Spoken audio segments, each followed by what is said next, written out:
কেউ যদি বলে আমি নিরামিষ খাচ্ছি আমি ভগবান দর্শন হবে, যারা মাংস খাচ্ছে ভগবান দর্শন হবে না, এটা মূর্খের কথা। কারণ একটা কথা জানবেন, খাবারের সঙ্গে ভগবানের কোনো সম্পর্ক নেই। একদম ঠিক। খাবারের সঙ্গে তোমার দেহের সম্পর্ক। একদম। দেহের ক্ষয়ক্ষতি হতে পারে। কোথায় গেল বাবাজি?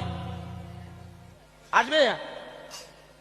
ও বলে চলে গেছে। আচ্ছা বলে গেছে, ভালো হয়ে গেছে। আচ্ছা, ঠিক আছে। যাক, আমি অনুরোধ করবো, দেখুন আমার কথার মধ্যে তর্ক নয় বাবা, আমি সিদ্ধান্তে আসতে চাই। কি বাবা, আপনাদের জিজ্ঞাসা- এগুলো আমাদের মানব জীবনে প্রয়োজন আছে। ঠিক আছে। কিন্তু কেউ যদি বলে যে নিরামিষ না খেলে ভগবান মিলবে না, এটা 100% মিথ্যা। একদম ঠিক।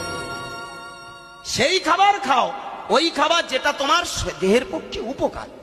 কি মায়ের, এটাই বলা। কিন্তু তাই বলেই না, তাহলে বলুন না, যারা তারাপীঠে আছে, আসতে যারা তারাপীঠে আছে মাংস খাচ্ছে না, মাংস খেয়ে তারা সাধনা করছে না, তাহলে ওরা কি সাধক নয় নাকি? তোমরা চৈতন্যকে নিরামিষ খাচ্ছে বলে তোমরা বড় বড় সাধক হয়ে গেছো। যাও না তারাপীঠে গিয়ে। ভক্ত আর এর কথা বলছেন। আমার নরেনের কথা ভাবুন, নরেন ছাগলের মুড়োটা নিয়ে রান্না করে খেয়েছে, তাই দেখে তো পাড়ার সকলে সব হিডিডি করেছে।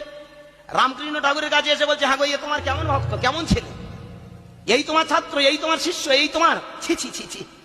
একটা সাধক হয়ে, হ্যাঁ সাধক হয়ে আজকের কিনা একটা খাসির মাথা সে টুকরো করে সেটা রান্না করে খেয়েছে, এ কেমন ভক্ত যে সাত্বিক খাবার খায় না? রামকৃষ্ণ ঠাকুর হাসতে হাসতে তখন বললেন, যেদিন নরেনের মতো মন